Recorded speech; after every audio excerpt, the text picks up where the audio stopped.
सिन्दूरारुणविग्रहां त्रिनयनां माणिक्यमौलीस्फुरत्तारानायकशेखरां स्मितमुखीमापीनवक्षोरुहां पाणिभ्यामलिपूर्णरत्नचस्कं रक्तोत्पलं बिभ्रतीं सौम्यां रत्नघटस्थरक्तचरणां ध्यायेत् परामम्बिकाम् अरुणां करुणातरङ्गिताक्षीं धृतपाशाङ्कुशपुष्पबाणचापाम् अणिमादिभिरावृतामयूखैः अहमित्येव विभावये भवानीं ध्यायेत् पद्मासनस्थां विकसितवदनां पद्मपत्रायताक्षीं हेमाभामपीतवस्त्रां करकलितलसद्धेमपद्मां सर्वालङ्कारयुक्तां सततमभयदां भक्तनम्रां भवानीं श्रीविद्यां शान्तमूर्तिं सकलसुरनुतां सर्वसम्पत्प्रदात्रीं नारायणी नमोस्तुते। ललिता सहस्रनाम सौभाग्य भास्कर भाषा की श्रृंखला में हम भगवती के 636 नामों तक का भाष्य देख चुके थे। अब आगे के 8 नामों का भाष्य देखते हैं 637 से 644 तक। तो इनका पाठ करते हैं। 8 नामों का पाठ है। विश्वगर्भा स्वर्णगर्भा अवरदा वागधीश्वरी ध्यानगम्या अपरिच्छेद्या ज्ञानदा ज्ञान विग्रहा। तो यह 8 नाम अब हमें क्रमशः प्राप्त हैं। तो 637वां नाम है विश्वगर्भा। विश्वगर्भा का अर्थ है जिनके गर्भ में विश्व स्थित है या प्रतिष्ठित है, वह भगवती हैं विश्वगर्भा। तो भाष्यकार जी एक पंक्ति में इस नाम का भाष्य करते हुए कहते हैं विश्वम प्रपंच जातम गर्भे यस्याः, जिसके गर्भ में समस्त विश्व प्रपंच प्रतिष्ठित रहता है वह भगवती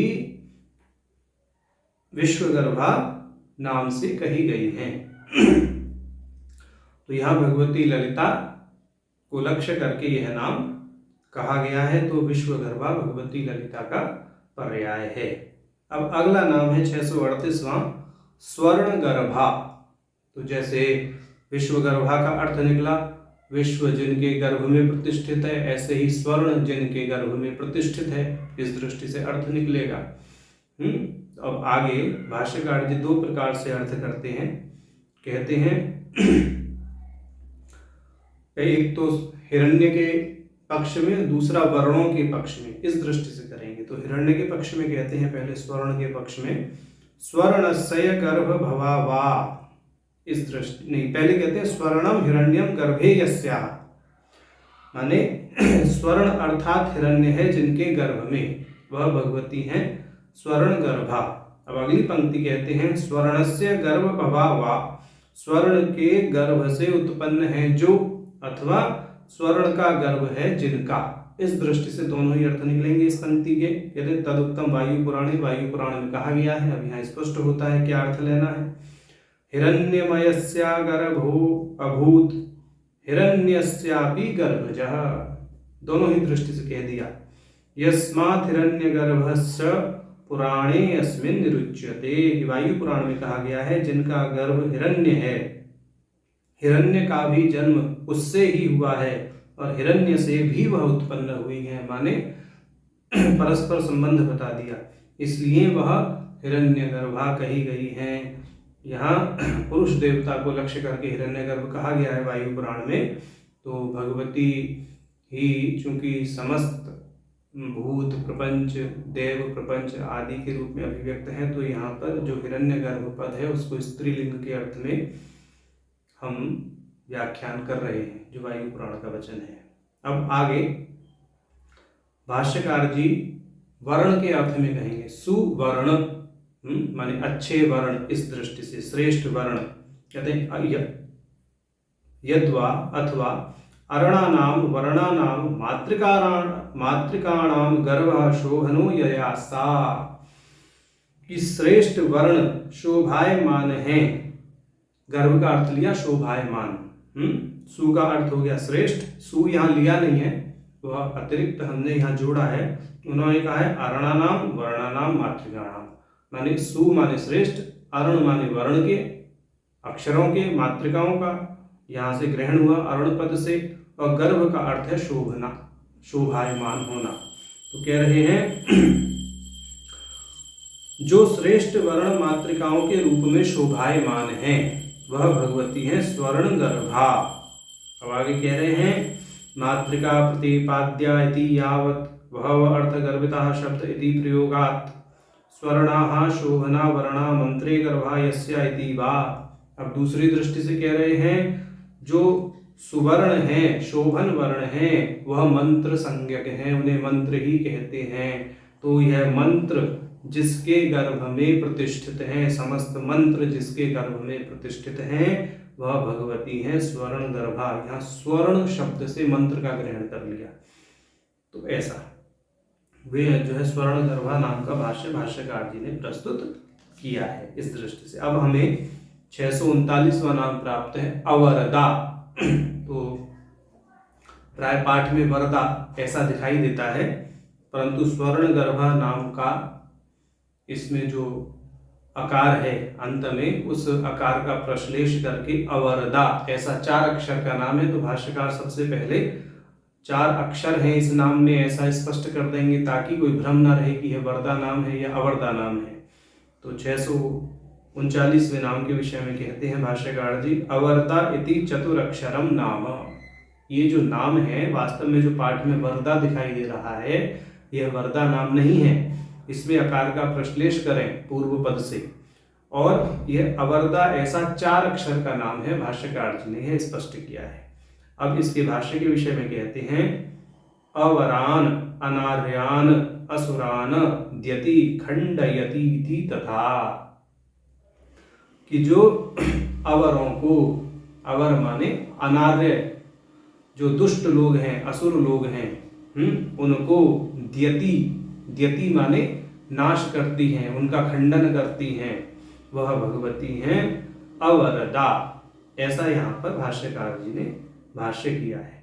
अब दूसरी दृष्टि से अवरदा नाम का भाष्य करते हैं कि अवंतीत्यवः कांतिमंतो रदा दंता यस्यावा। कह रहे हैं अव शब्द का अर्थ है कांतिमान और रदा शब्द का अर्थ है दांत। तो कांतिमान दंत पंक्ति है जिनकी वह भगवती है अवरदा। ऐसा यहाँ भाष्यकार जी ने अवरदा नाम का 2 प्रकार से भाष्य प्रस्तुत किया। अब अगला नाम है वागधीश्वरी, वाणी की अधिष्ठात्री, ऐसा इसका अर्थ निकलता है। भाष्यकार जी भी कहते हैं वाचामधीश्वरी स्वामिनी, कि वाणियों की अधीश्वरी या स्वामिनी है जो। तो यहाँ पर षष्ठी बहुवचन का प्रयोग किया है वाचाम, तो इससे परापश्चंती मध्यमा वैखरी चारों ही वाणियों की जो स्वामिनी है ऐसा अर्थ निकाल लेना चाहिए। भाष्यकार जी ने तो मात्र 2 शब्द लिखे वाचा नाम अधीश्वरी स्वामिनी। तो चूंकि षष्ठी बहुवचन का प्रयोग है तो चतुर्विध वाणी यहाँ ग्रहण कर लेना चाहिए। परापश्चंती मध्यमा वैखरी, इन चारों वाणियों की जो स्वामिनी है वह भगवती वागधीश्वरी नाम से कही गई है। अब अगला नाम हमें प्राप्त है ध्यान गम्या। ध्यान के द्वारा गम्य है जो, माने जिनका स्वरूप ध्यान गम्य है। तो भाष्यकार जी कह रहे हैं ध्यानेन विभावनेन गम्या ज्ञेया, माने ध्यान से विभावना से ही जिनका स्वरूप गम्य है, यानी अपरोक्ष होता है जिनके स्वरूप का, ऐसा कहने का यहाँ भाव है।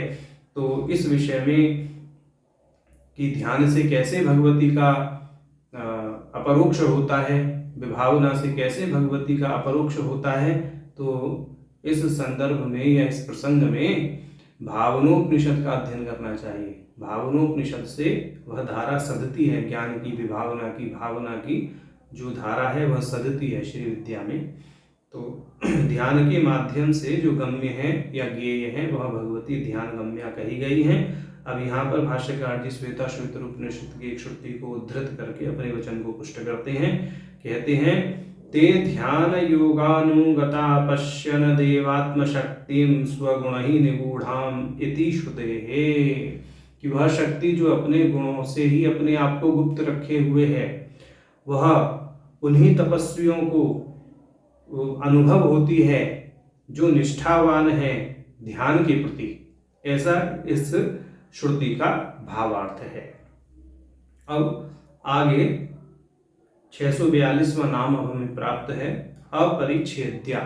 अपरिच्छेद्या का अर्थ है जो अपरिच्छेद्य है, अर्थात जो सीमित नहीं हो सकती, जो असीम तत्व है, वह भगवती अपरिच्छेद्या नाम से कही गई है। तो भाष्यकार जी कहते हैं इस विषय में अभाव प्रतियोगित्वम परिच्छेद्यत्वम तद अभावात अपरिच्छेद्या, माने कोई भी ऐसा पदार्थ उपलब्ध नहीं है जो भगवती का परिच्छेद कर सके, जो भगवती को सीमित कर सके। ना वह देशकृत परिच्छेद से सीमित हो सकती हैं, ना वह कालकृत परिच्छेद से सीमित हो सकती हैं, ना ही वह वस्तुकृत परिच्छेद से सीमित हो सकती हैं।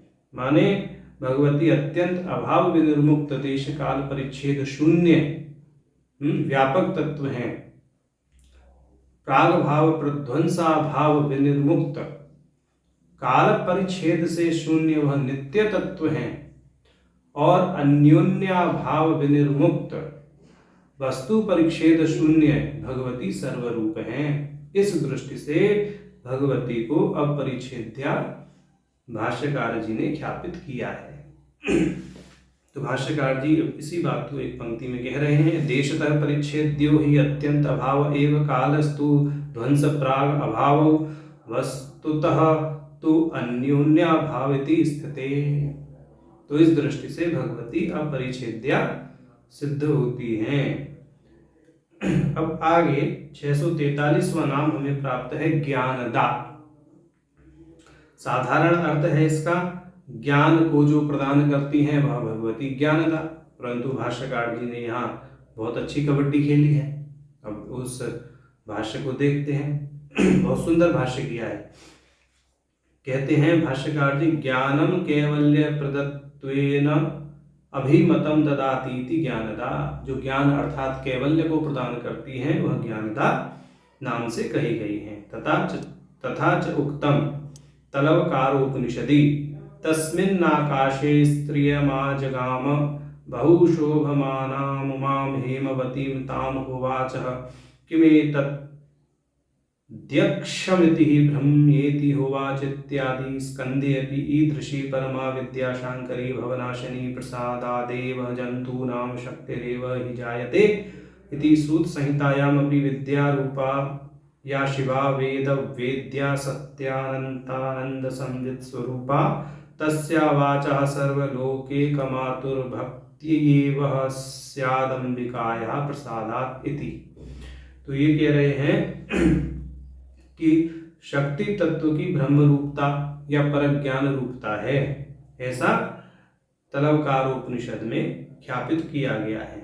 और सूत संहिता में यह बताया गया है कि भगवती के अनुग्रह से जीवों में शक्ति का उदय होता है और जीव मुक्ति के भागी बनते हैं, यानी उनको परम ज्ञान की प्राप्ति होती है। ऐसा यहाँ सूत संहिता के 2 प्रमाण दे करके और तलवकारोपनिषद के प्रमाण दे करके भाष्यकार जी ने ख्यापित किया है।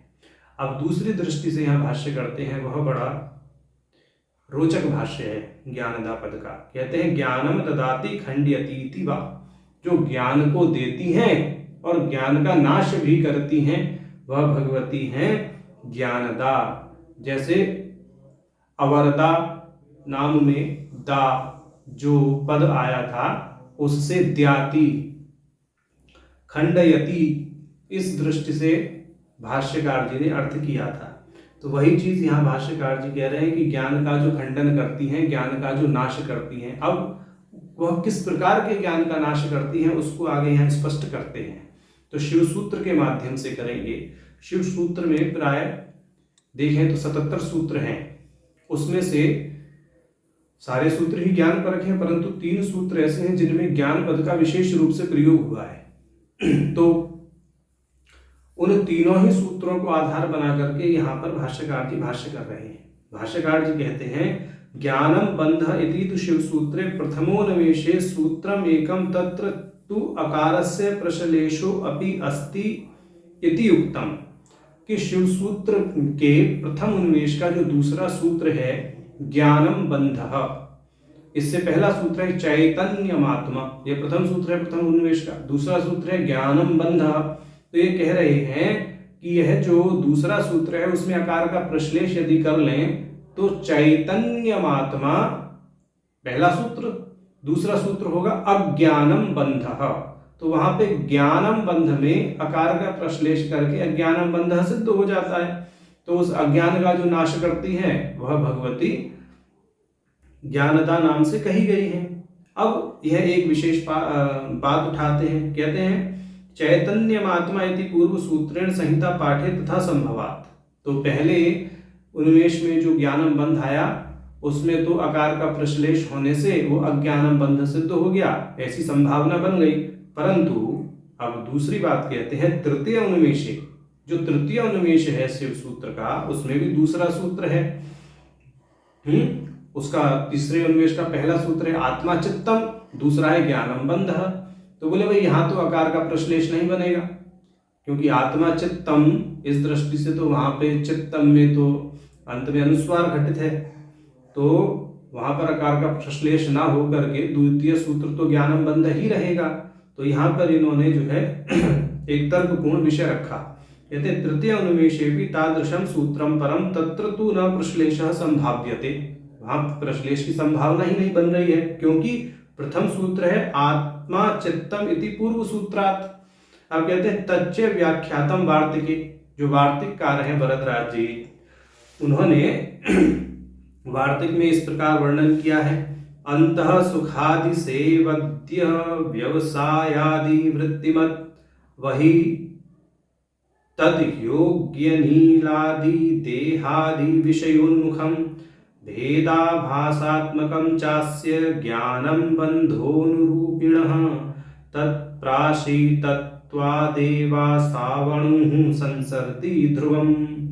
ये कह रहे हैं कि जो ज्ञान है सुख दुख मोह से युक्त अध्यावसाय आदि की वृत्तियों वाला है। कौन सा? विपरीत ज्ञान है ये।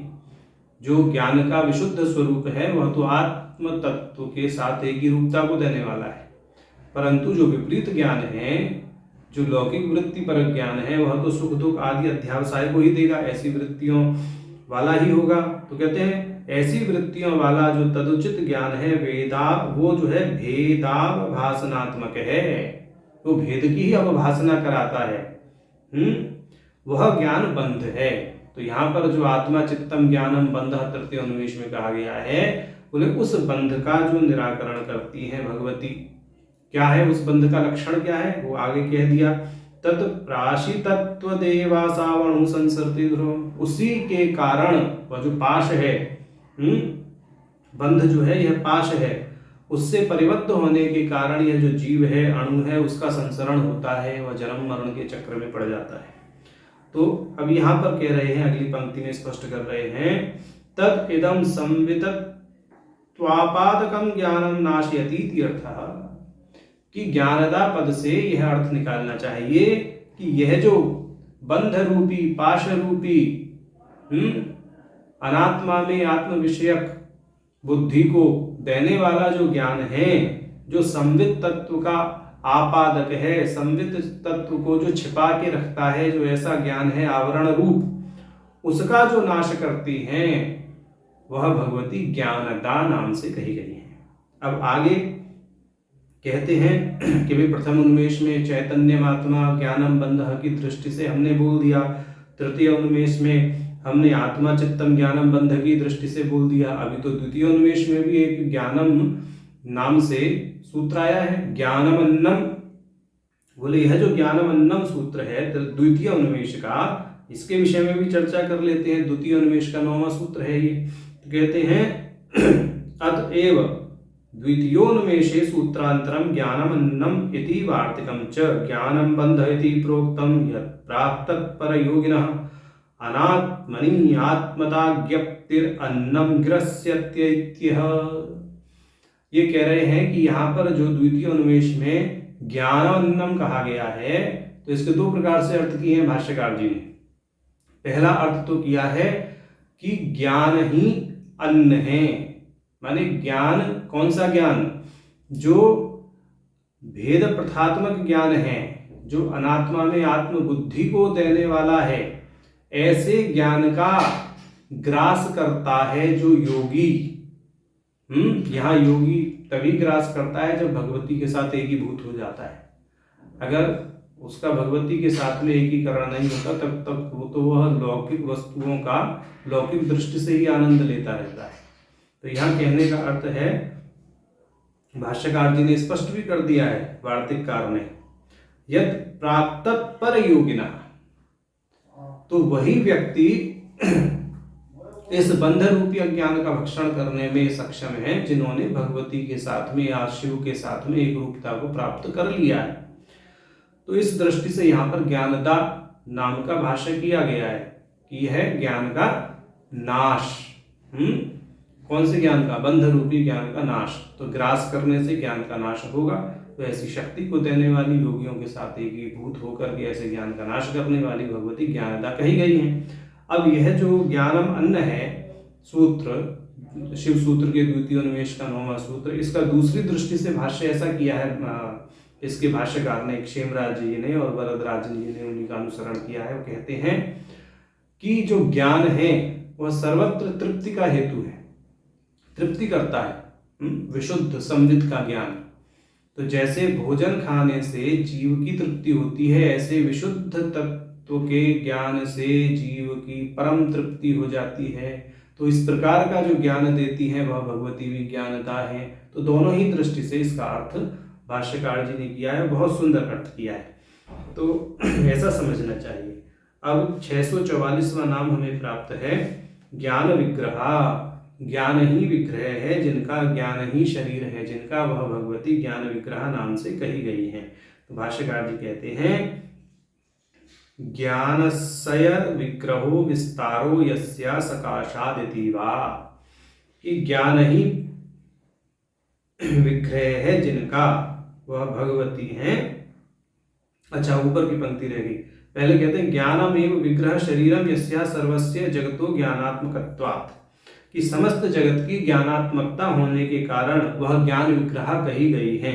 तदुत्तम विष्णु पुराणे द्वितीय अंश, विष्णु पुराण के द्वितीय अंश में कहा गया है ज्ञानमेव परम ब्रह्मं ज्ञानम बंधाय चेष्यते ज्ञानात्मकमिदं विश्वं न ज्ञानात् विद्यते परम विद्या विद्येति मैत्रेयः ज्ञानम एव उपधारय। कहते हैं ज्ञान ही परब्रह्म है, ज्ञान ही बंधन का कारण है, यह विश्व ज्ञानात्मक है, ज्ञान से बढ़कर कोई अन्य वस्तु नहीं है।